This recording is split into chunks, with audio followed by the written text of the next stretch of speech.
Hey everyone, and welcome to Focus Your Ads podcast. I'm here with Glenn, and we're going to be talking about a certain suspension in your Google Merchant Center. So this is going to be misrepresentation suspension. So this is actually a really common suspension that people have had, and I think it's going to be well worth your time to listen to our podcast, and hopefully you get a few tips out of this that will help you out. We're going to be going over Google's documentation, so we're not going to be pulling this information out of a hat. We're going to actually be looking at the documentation and going over it step by step and hopefully give you some good insight. So yeah, Dan, maybe you can explain exactly what Google says misrepresentation is and why people really should care about it. Yeah, so misrepresentation is they suspect that your store essentially is misleading the person or the customer. And Google essentially brings you these customers and they expect you to treat them well and to ensure that there's a transparent, honest experience as they go through your store and that they're going to be happy at the end of this. Because if the customer's not happy at the end of your transaction, they're not going to be happy with Google for bringing them to that transaction. So Google's now going to wonder why this happened. And if there's some kind of fraudulent activity, then obviously a suspension would be taking place. But it doesn't mean that you're going to be suspended because you're committing fraud or having some kind of fraudulent act.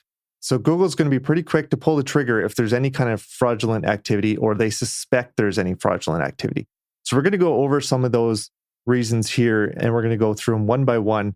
So Dan, surely most store owners don't do this on purpose and Google knows this, but they're being really extra cautious. So let's go into some of the ways to avoid this whole thing and become a little proactive in what we do.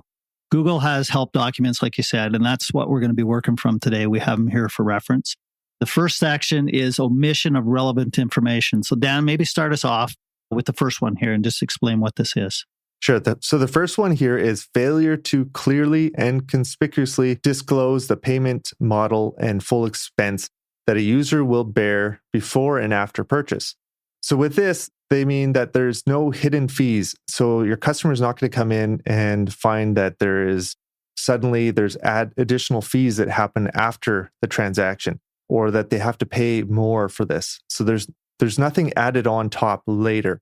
They understand what they're going to be paying from when they hit your product page. They understand, okay, this is how much I'm going to be paying. This is the shipping. Or at least I expect to be paying shipping or I don't. And then once I get through to the payment, this is exactly what I expected. Great, I'm happy with that. And we can continue from there.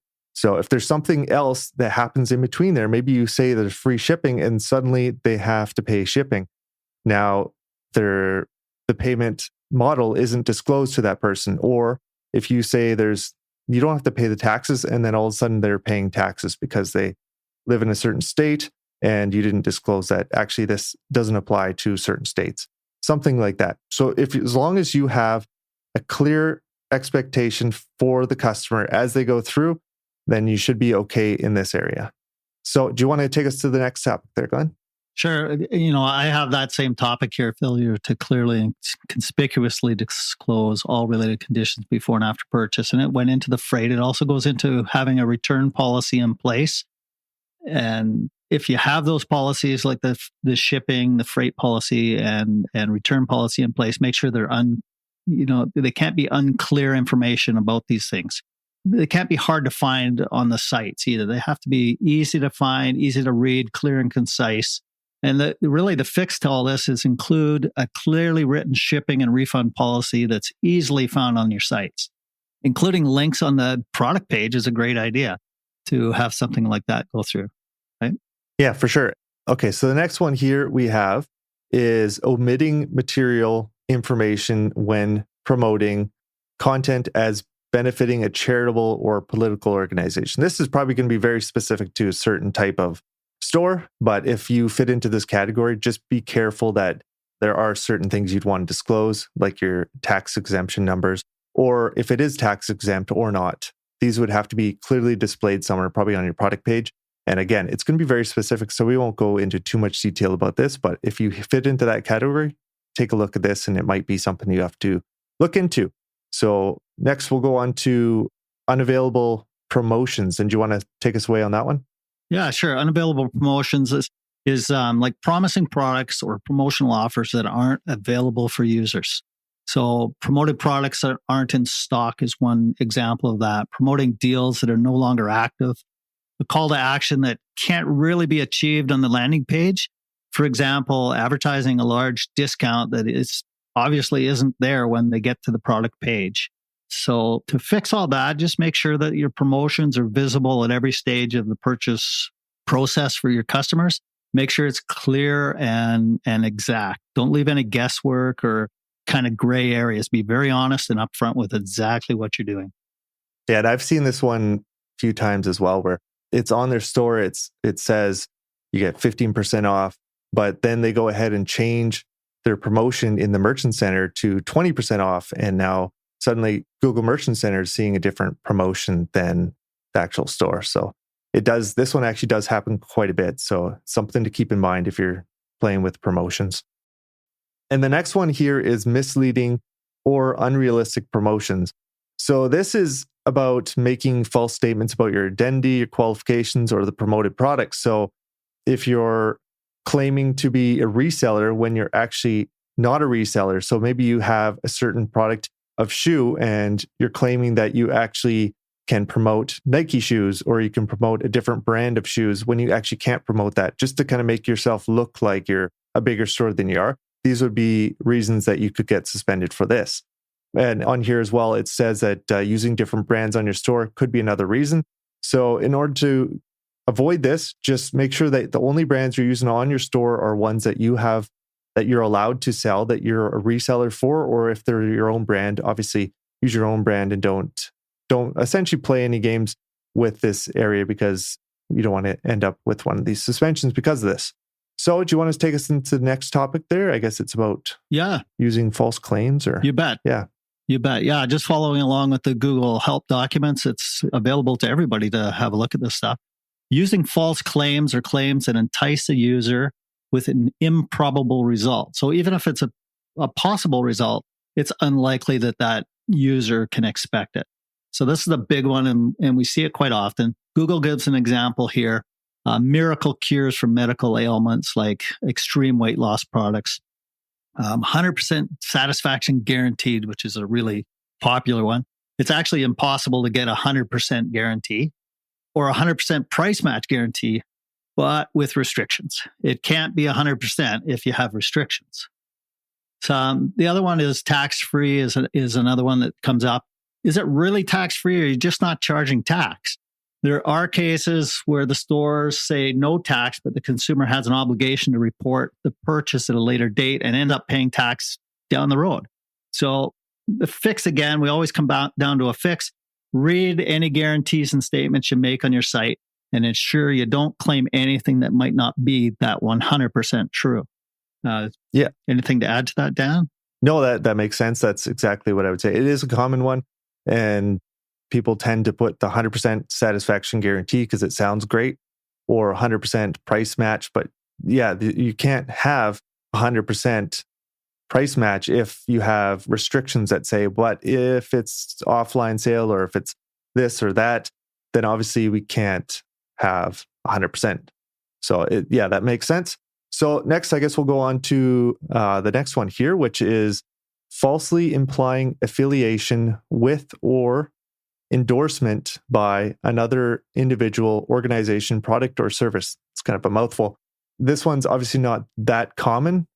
And essentially what they're saying here is don't use stamps or seals or other agency names, like say you are affiliated or trying to claim that you're affiliated with the FBI or something like that, and have a stamp on there saying everything's approved when it's actually not approved by this agency. So make sure that there's no false information on your site or nothing's being implied, essentially, that there's no implied seals or logos or anything it's showing you that you could be associated with this group.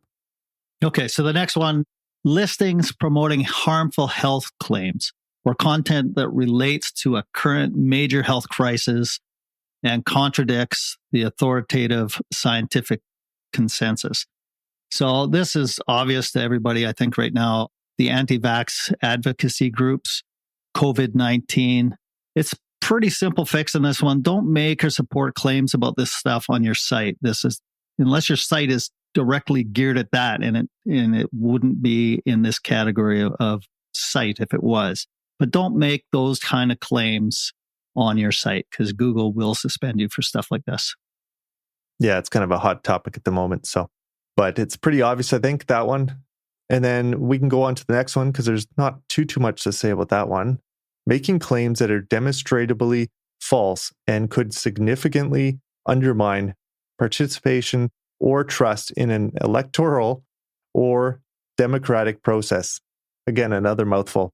This is obviously very uncommon, but if you have any kind of political information on your site, just make sure that you're not using that information and trying to falsely gain some attention that way. Like one example they specify is like saying that a political figure died when they actually didn't die.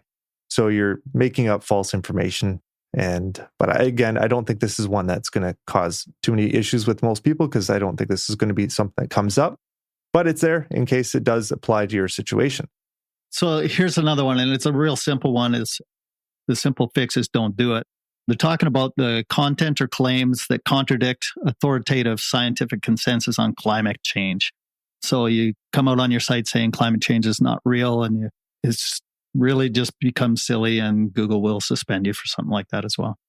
Yeah. And if you're any of these big hot topics like this, if you're kind of playing on the outskirts of these ideas, just be careful, because there's going to be new ones, just like COVID-19, climate change, and there might be something else that's out there as well that they haven't specified on here. But again, if you're kind of playing on the outskirts of these big topics, and there's some implications that could happen to Google if they are associated with this, then obviously Google's going to suspend an account like that. They don't want to be associated with anything that could jeopardize their business. So just keep it in mind what Google. And that's just it. It's okay to have all those opinions and beliefs. I mean, that's perfectly fine. But when you involve Google and you're doing it on Google's platform, then Google has the right to shut you down. And that's exactly what they'll do. Yeah, exactly. And they're a business, so they're going to be watching out for their own interests as well. So we just have to play within their rules to make sure we don't get suspended. So here you go, Dan, unacceptable business practices. All right. So this one here, it says I'm just going to read it to you, concealing or mistaking information about the business or product. Here's a note that Google has on this. So we may review information from multiple sources, including promotion, website accounts, and third-party sources in determining whether a merchant or a site is untrustworthy. So essentially, if you're presenting false identity, you have a false business name, or contact information isn't correct. And I think this one could actually be a reason that a lot of people get suspended. They don't mean to, but if you're putting out information like your contact information, maybe you have a different phone number on here and you have a different phone number you're using for your business side, and you have a virtual address for your store. And now all these things are adding up, and Google's starting to put little red flags on them saying, well, this is not a real address. They're using a different phone number. All this stuff is essentially false information. It might be linked to your business somehow, but just be very careful with doing this. And obviously we don't want, if it's a small store, obviously you don't want your home address, but be careful. Try to use as like a store location. Maybe a lot of times I think it's UPS store locations that they use, but just make sure it's something valid and that you're being consistent across all the information, like the business information, your merchant center, the Google Ads information, all of it's consistent. And it would also, because they can check that, and they will also check it against your billing information. So they'll know if you're using different addresses to essentially falsify it. So try to be as honest as you can with all this information. And also, here's another one. It's within the same category. It says charging for stuff that would not normally be free. So if you're charging for something that would normally be free, but you've decided to charge for it, then obviously that could be a reason for suspension here, or phishing for user information. So this is more malicious, and the average store owner is not going to be caught in this category. But if you're actually phishing, trying to get information from the customers to use it to sell it to other platforms or something like that, or sell that information, then obviously Google's going to suspend you if they find out you're phishing. And if you're not familiar with that term, it just means that you're essentially putting up a false front and someone puts in their information thinking they're using a different store, and you capture that information and send it to someone else that's going to pay you to have that email address, something like that. And that's a great segue into one of the last ones here. Scamming users by concealing or mistaking information about the merchant's business, products, or services. Pretty obvious. Don't involve yourself in your business in a scam activity of any sort. Yeah. Google will recognize it. Yeah, that's a pretty obvious one. If you're involved in actually scamming people, then I would expect that Google should suspend you in that case. But most times, the people in here are just accidentally falling into these categories. And in that one, it would be kind of a little more malicious intent behind it. So let's see here. I have the next one. Looks like a short one here. Offer destinations that use phishing techniques to gather user information. I didn't even write myself notes on this because essentially we've covered phishing. And if you have anything to do with phishing on your store, then, and not the phishing like you're going to catch a fish, but phishing for information, user information, then obviously you don't want to be doing that because you're going to get suspended. And it could be even fraudulent activity and probably illegal in most countries. So it's not something you want to be involved in. That's for sure. So Google takes all this stuff very serious. One of the quotes from Google is, "We take the violations of this policy very seriously and consider them egregious. Very common that suspensions are likely. Can be difficult to find the reason," and Dan can talk more about that. Finding the reason for suspension. We've seen clients that are suspended for quite some period of time while they try to figure out what's going wrong. Google says if you believe there's been an error and that you haven't violated their policy, you can submit an appeal and explain why. We only reinstate accounts in compelling circumstances and where there's good reason. So it's important that you take the time to be thorough, accurate, and honest. So that's what Google's saying about their policy and how they back up their policy. Yeah, it makes sense. And so I guess, how would you say we could deal with these type of suspensions? We can kind of go over a few ideas here, but any thoughts on how these people could deal with the suspension if they do get caught in this situation? Well, I think, Dan, they're going to have to be very meticulous, go through their sites, every part of the website, and make sure that A matches B, matches C, all the way through. So there's nothing that would cause a gray area. If you think there might be a reason and you're on the fence over it, then just fix it. Just take away that gray area. After this, go into your Merchant Center account and submit it for review. Once it's been submitted, you're going to get a response from Google. Yeah. And there's so many little things that you can look for in your website, so many little problems that can come up. And like you said, if there's anything that you're on the fence about, any little detail, like you have, say, for example, you have that guarantee in there, and maybe it doesn't say 100%, but maybe you're kind of like, it does kind of lead someone down the wrong path, then just get rid of it, switch it out, do something different. If there's information in your privacy policy that doesn't make sense to you, change it, make it so it's nice and clear to the person that's reading it. You should be clear on everything. Everything should be nice and clear. You should go through your whole store. You could even have a friend go through your store and watch, like if you had a friend that's someone local, that you could have them actually go through your store. You could watch over their shoulder and just see how they go through and see if they get stuck somewhere, or if they have questions about things like why, like if they don't understand the shipping policy maybe, or maybe they don't understand that there is shipping, or is it free shipping or not? And if that's the case, maybe you have to make it more obvious that there's free shipping, or they have to pay for shipping and stuff like that. So there's a lot you can do. And then once you go through all this and you're sure that you've fixed all the items that you can find, you can actually go through and submit it to Google Merchant Center. And that usually takes about 7 days. So you have 7 days for Google Merchant Center to get back to you. They're going to say yes or no, and you'll get an email that says, "Great, you're successfully approved." And that's a very happy day when you get that. And otherwise, you'll get a notice that says you're still suspended. And then it starts all over again. Now you have to go look again and see what else you can find. Obviously, you didn't hit what they were looking for. And Dan, is it the case that they don't specifically spell out why you're suspended? There's a lot of onus on you to go back through your site and figure it out without a direct conversation with somebody at Google. they're not going to tell you in writing what it is up front, are they? No, that's 100% correct. They don't tell you what it is. And a lot of times I've even reached out to Google and it's like talking to a brick wall. There's no information coming back to you.